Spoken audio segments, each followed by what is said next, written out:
Bonjour. Alors, OVNI attention danger. Je vais attaquer tout de suite parce que c'est assez long à lire. Le témoignage d'Andromède, si je ne me trompe pas. Voilà. Andromède, c'est un pseudonyme d'une Française. Donc, OVNI attention danger de Bernard Bidot. C'est une vidéo assez longue. Donc, c'est parti.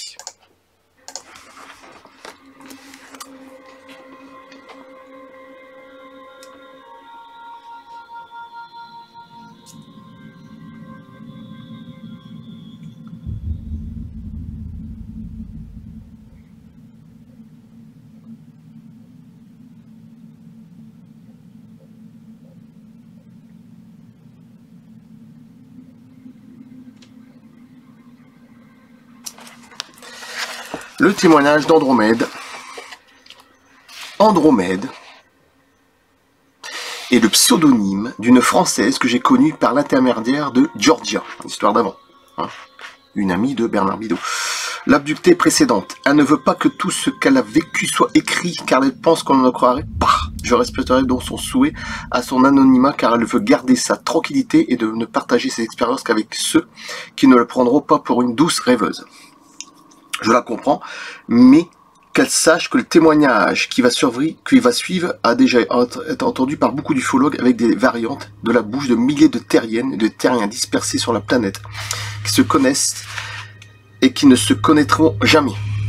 Oui, c'est ça le pire. Tu sais Bernard, si pour certains ce que je raconte semble être de la science-fiction, pour moi c'est depuis longtemps du réel. J'ai eu affaire à des bons et à d'autres qui m'ont utilisé pour des expériences, hein, des cobayes. Tout a commencé il y a longtemps. Vers mes 7 ans, un matin, face à l'est, j'étais sur le seuil de la porte. J'ai regardé mon grand-père qui bricolait dehors des étagères. Il était sur ma gauche, il tournait le dos au soleil. C'est alors qu'un objet en forme de ballon de rugby aplati apparut dans le ciel à environ 100 mètres de moi. Il était au-dessus du petit bois de couleur rouge-orangé et il se posa. J'ai prévenu mon grand-père qui n'a pas bougé. J'avais beau lui parler, il était comme absent. Déjà, ça commence très fort. À partir de ce jour-là, ce fut une suite sans fin d'enlèvements jusqu'à une année 2001 où cela continue.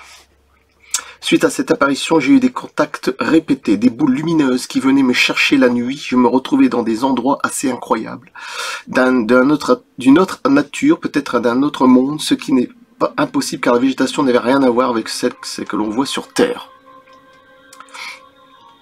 Il y avait beaucoup de déserts habités par des êtres assez bizarres à l'apparence de terriens, mais qui volaient dans l'air sans ailes. Certains me demandaient ce que je venais faire à cet endroit.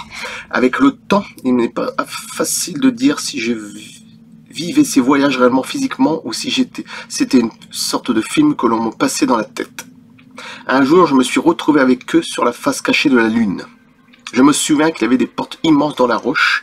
À l'intérieur, j'ai vu de nombreux vaisseaux spatiaux qui stationnaient. Je me suis promené à côté et au-dessous. J'ai vécu cette expérience physiquement, consciemment. C'est du moins ce que je ressens. Mais est-ce bien que cela s'est passé? Je ne peux pas l'affirmer. De toute façon, sur la Lune, on sait très bien qu'il y a beaucoup de choses incroyables, des structures, donc ce serait pas étonnant. Plus tard, les contacts physiques ont été plus nombreux. Cela se passait la nuit, les boules lumineuses arrivaient et des êtres apparaissaient. Certains n'étaient pas bien grands avec une drôle de tête, mais parfois ils étaient un type européen. Un jour, au pied de mon lit, il y avait un homme aux cheveux courts, très bruns. Il était enveloppé dans une brume très dense. Il me parla pendant un moment, me dit son nom, il me dit que je pourrais l'appeler en pensée ou verbalement à chaque fois que j'aurais besoin de lui, ce que j'ai fait plusieurs fois. Il était là, d'une façon invisible, je sentais son aide, mon entourage se posait des questions, j'étais mise à l'écart, même par ma famille, car pour eux, j'étais une sorcière. Bon, déjà, j'ai rencontré des êtres d'une grande intelligence, j'ai vu beaucoup de choses très intéressantes à l'intérieur des vaisseaux, des écrans géants, je voyais des systèmes solaires, et comme sur nos radars, on voyait se déplacer leurs vaisseaux. Je voyais des êtres assis sur des sièges sans pieds, des ascenseurs en forme de plaques rondes, maintenus dans l'air et se déplaçant sans aucun câble. Vous voyez déjà le truc.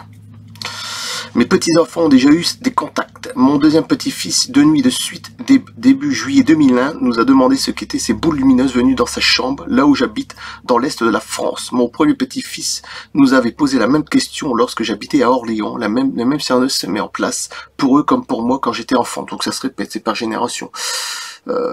C'est comme ça, c'est tout. Il y a un film comme ça très bien de Steven Spielberg, enfin en série, qui était tourné en 2002, je dois l'avoir, je ne sais plus où. Vous voyez là, Disparition, je vous le fais voir à la fin, je vais essayer ou maintenant.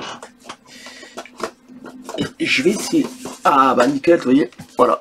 C'était en 2002, ouais. Et c'est par génération, hein. Regardez, c'est bien marqué en dessous. Voilà. Et ça, c'était du très très bon aussi, ça. Voilà, Cora Murphy a vécu depuis son enfant, elle aussi les mêmes expériences. Quand elle était enfant, elle nous a raconté qu'un homme bizarre est arrivé la nuit dans sa chambre. Il était vêtu d'une sorte de combinaison collante argentée. Il a fait devant elle une sorte de sculpture sur le côté droit de son armoire. De haut en bas, après et d'après elle, un petit appareil. On a toujours gardé cette armoire avec cette sculpture, preuve que notre fille n'avait pas eu d'hallucination. J'ai déménagé plusieurs fois dans différentes villes de France à cause du métier de mon mari. À chaque fois, les contacts ont continué, impossible de leur échapper. Pas de peau. Comme tous les abductés, les abductions, c'est-à-dire les enlèvements extraterrestres, hein, j'ai eu à subir des examens médicaux sur leur sorte de table d'opération. Je n'ai pas souvenir d'avoir été traumatisé comme certains le racontent, à moins que cela ait été effacé de ma mémoire. Tu sais Bernard, comme je l'ai déjà raconté, j'ai l'impression que certains types de visiteurs sont bons et d'autres beaucoup moins. D'ailleurs, leur aspect extérieur n'est pas le même. Je vais te donner deux exemples qui m'ont frappé. Un jour, lors d'un enlèvement, j'étais étendu sur une table d'examen. Il y avait au-dessus de moi un appareillage très sophistiqué et un tube gros comme une aiguille que j'ai vu descendre vers mes yeux. Je ne sais pas si vous avez vu le film Far in the Sky qui a été tourné en 1993, je crois, où on parle de l'expérience de Travis Walton. C'est exactement ce qui se passe à la fin. C'est horrible, c'est horrible. Travis Walton, vous tapez Far in the Sky, F-I-R-E, je suis nul en anglais. In the Sky. Et normalement, vous devez le trouver. Peut-être en streaming, je sais pas. Bref. Travis Walton, l'histoire des Canadiens de son enlèvement en 1975, je pense. Les êtres m'ont expliqué par transmission de pensée qu'ils allaient soigner mon œil malade. Alors, je sais pas lequel, je ne savais pas qu'il était malade. Je n'ai pas souffert, il reste simplement une petite trace lorsque je me regarde de très près dans la glace. Peut-être qu'il voulait prévenir déjà, peut-être certains trucs négatifs dans son œil, il va savoir. Deuxième exemple, beaucoup plus traumatisant, j'ai eu un enfant qui à la naissance avait les yeux rouges, pas de système pileux, des pieds et des mains palmés, pas d'oreilles, juste un trou avec un peu de chair autour. Sa peau était différente de la nôtre. Il est mort de suite et les médecins ont emporté le corps je ne sais où. Quand j'ai posé des questions, il m'a été répondu que le dossier resterait secret pendant 25 ans. Ah oui, quand même. Mais je n'ai pas besoin de leur dossier. Lors d'un contact, il m'a expliqué qu'ils avaient fait une expérience et que je devais le faire jusqu'au bout pour savoir ce que je serais l'être que je devrais le faire mettre au monde et s'il serait viable ou pas. Il m'est arrivé de me fâcher, et de leur dire qu'ils me laissent tranquille, n'étant pas un sujet d'expérience. C'était mon troisième enfant après cette expérience, peut-être celui-ci c'est Michael Jackson, je sais pas. Les médecins m'ont conseillé de me faire opérer pour ne plus avoir d'enfant. J'ai donc été opéré. Mais 20 ans après, je me suis retrouvée enceinte. C'était une grossesse ultra-utérine d'environ 2 mois. Et là, pas de problème, tout a disparu une nuit comme par enchantement. Le gynécologue n'a rien compris, il n'y avait plus rien sur l'écran de contrôle.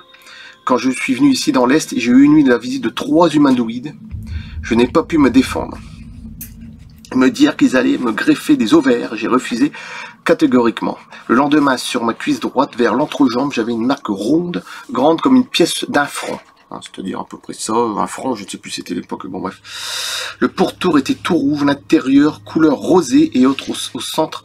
Ah oui, parce qu'en 2001, après on est passé à l'euro en 2002. Oui, tiens.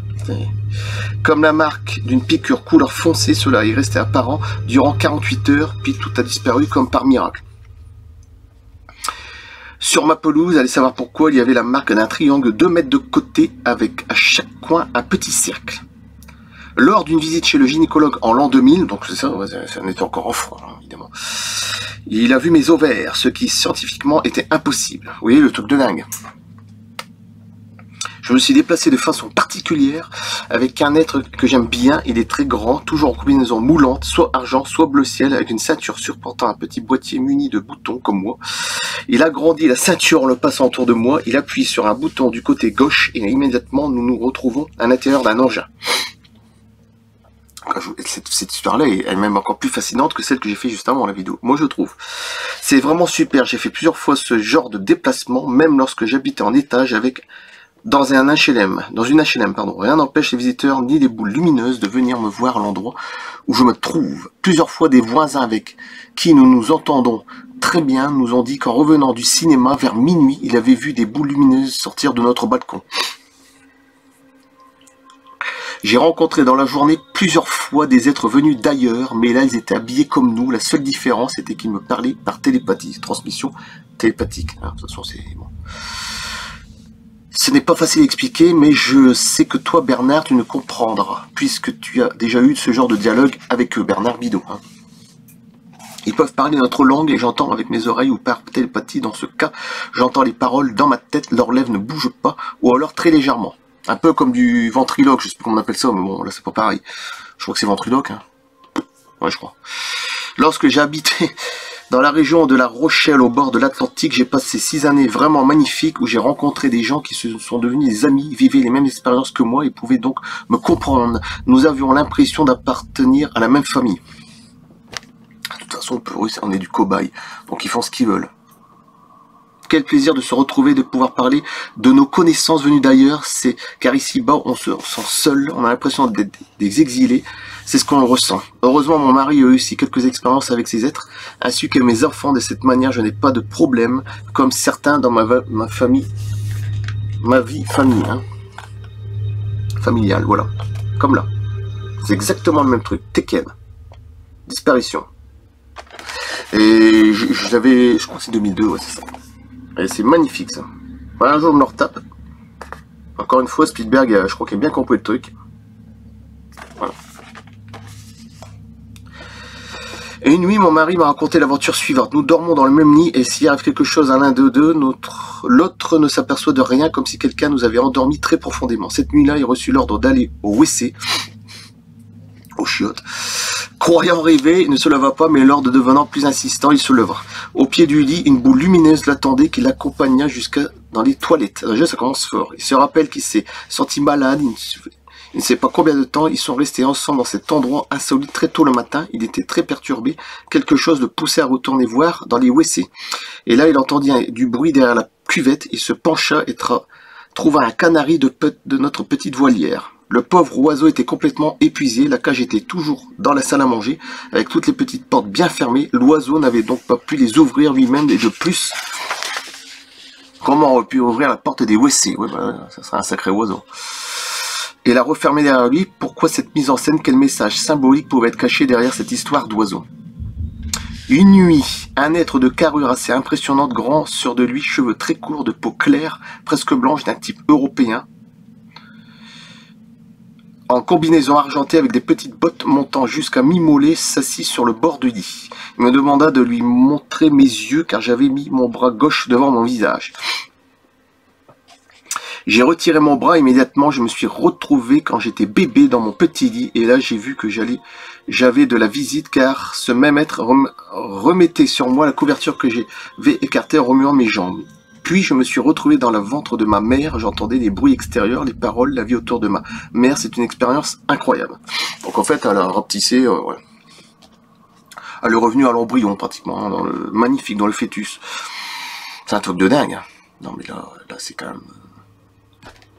Puis toujours en arrière, j'ai ressenti une sorte de vide entre deux vies, difficile à expliquer. Je me suis vu dans une vie où je m'occupais de médecine.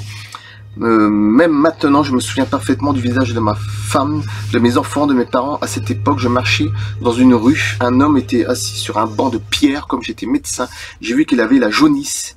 Je lui ai dit qu'on se reverrait plus tard. C'était mon mari actuel. Toujours en arrière, toujours ce grand vide. Donc entre deux vies, quoi. J'étais guérisseur, puis chose incroyable, bah, c'est peut-être une, comment dire ça, une sorte de réincarnation qu'elle avait peut-être dans le temps, peut-être une réincarnation d'un être extraterrestre, et puis voilà, c'est un tout. Hein. Bon, ce qui est fort possible. Moi-même, on m'avait dit que ma réincarnation n'est pas de ce monde, c'est possible. Il y en a beaucoup qui me le disent. Bon. J'ai fait un bond dans le temps, j'étais dans le futur, et des grands événements qu'on m'a montrés se sont réalisés. Et d'autres à venir dont je préfère pas parler. Quand j'ai repris mes esprits dans mon lit, j'avais remis mon bras gauche sur mes yeux. Je n'osais le retirer car je me demandais avec appréhension, à quelle époque je me retrouvais. Cet être m'avait fait faire une régression dans mes vies antérieures, c'est ça. Comme certains le font aujourd'hui sous hypnose. Hypnose et régressive. Je m'en souviens comme si cela venait de se passer. tout le monde, de toute façon, tout le monde, n'importe qui sur Terre, il y a forcément une vie antérieure, ça c'est sûr et certain, ou autour du déjà vu, hein, ça tout le monde est passé par là. Alors que je t'écris une petite partie de mes aventures en août 2001, depuis une semaine, avec des témoins, nous voyons une sphère énorme, très lumineuse dans le ciel des Vosges. Par moment, elle descend et doit atterrir dans un endroit pas très loin d'où nous sommes. Dans le village voisin, je connais quelqu'un qui a eu un accident dans les bois. Un arbre a écrasé le tracteur sur lequel il était assis. L'homme a été grièvement blessé, touché à la colonne vertébrale et il devait être dans un fauteuil roulant. Bah dis donc. Emporté à l'hôpital, la nuit, il m'a dit avoir vu des êtres en blanc. Le lendemain matin, il était debout sur ses jambes. Les médecins étaient complètement affolés, plus aucune trace sur les radios. Ces êtres lui ont parlé, lui ont dit pourquoi il lui faisait cette guérison et à quoi elle allait servir plus tard. Depuis, il a eu souvent près de lui des boules lumineuses, quel que soit l'endroit où il se trouve, même à l'intérieur de sa voiture. Vous imaginez des boules lumineuses qui se promènent, hein, tout est normal. Maintenant, lui qui ne s'était jamais intéressé à toutes ces histoires, il sait qu'il existe autre chose que notre Terre. Pourquoi lui? Pourquoi moi? Quand on a eu ce genre de contact, qu'on ne peut plus vivre comme avant, tout bascule gentiment. C'est une remise en question permanente de nous-mêmes et de la vie autour de nous. Cela fait 2 nuits que nous avons de la visite dans la maison. C'est la routine. Il y a souvent des phénomènes particuliers, comme quelqu'un vient chez nous, soit en vacances, soit pour la journée, comme s'il voulait faire comprendre quelque chose. Déjà, il faut souvent même jouer au poltergeist. Hein. Oui, bah oui. Il déplace des choses et tout ça. Non, mais c'est vrai. Il y a un lien aussi. Bon. Pas souvent, mais souvent si. Mon fils, ma fille, mon mari ont été enlevés comme moi. On ne compte plus la moindre fois. Comme moi, ils se souviennent de cette salle ronde, avec des murs sans porte très lisses. Mon mari se souvient parfaitement qu'il est allongé tout nu sur une sorte de table. Une ouverture se fait dans un mur, des êtres gris clairs l'examinent, des petits gris. Il y a beaucoup de races de gris de toute façon. Puis il se réveille dans notre lit. Il y a des grands gris, il y a des petits gris, il y a des moyens, il y a des gris orange, il y a plusieurs couleurs. Moi, je pense que c'est tellement hybride, ces gens-là, enfin, ces êtres-là, que... Si je ne peux pas dévoiler au public notre nom de famille ni le lieu où nous habitons, c'est pour la tranquillité de tous, j'ai choisi le pseudonyme d'Andromède. Je sais que toi, tu préserveras notre anonymat, car tu fais partie de la famille de ceux qui savent. J'ai eu de la chance, car j'ai rencontré les petits gris, short greys, en anglais, mais aussi des grands blonds. Donc, vous voyez, déjà, les grands blonds, les petits gris. Les reptiles, je sais pas, bref, et j'ai toujours eu l'impression avec certains qui me considéraient d'égal à égal. Un de leurs messages, c'est qu'il nous faudrait impérativement mieux respecter notre planète Terre et l'aimer. Combien de fois on entend ça dans les abductions extraterrestres? Combien de fois on dit il faut préserver la Terre, préserver la Terre, préserver la Terre? C'est vrai, à chaque coup. À chaque coup. Bon. Et dommage qu'en France, il ne soit pas aussi facile qu'aux États-Unis de faire ce genre de témoignage sous hypnose, parce que là, c'est en France et ça, c'est très très bien. Nous apprendrions beaucoup d'autres choses qui sont cachées à la mémoire par un écran psychique imposé par les visiteurs de l'ailleurs. Mais nous savons aussi que beaucoup de témoins qui vivent ces aventures préfèrent ne pas tout savoir dans le détail car c'est parfois très dur à supporter. Et ça c'est magnifique parce que on revient complètement, et j'adore ce passage-là. Je voulais faire vidéo, elle fera moins 20 minutes, mais c'est pas grave. Aux disparitions de... Alors, le témoignage d'Andromède, forcément. Et ça correspond exactement à ça. Alors là, c'est en série, hein, c'est évidemment, là, c'est fictif, mais ça ressemble beaucoup. Hein. C'est exactement ça. C'est 3 générations, 3 familles, 4 générations, 50 ans de rencontres extraterrestres, voilà. Et comme ça, et ça continue, ça continue, ça continue. Je crois que c'était en 2002, ça. Ouais, ça a été tourné, c'est très très bien. Un jour, il faudra que je le remate parce que c'est en DVD. Bon, je vais faire Blu-ray, mais enfin bon, c'est pas gênant, je vais regarder quand même en DVD. Mais c'est exactement ce que je viens de dire, c'est par génération, par famille, voilà. Des rencontres extraterrestres. Et ça correspond exactement à ce que je viens de dire. Et c'était très très intéressant, le témoignage d'Andromède. Et je coupe là. Et merci. Une belle vidéo de 20 minutes que je vais poster sur Vimeo et YouTube. Comme ça, ça sera fait. À bientôt. Merci.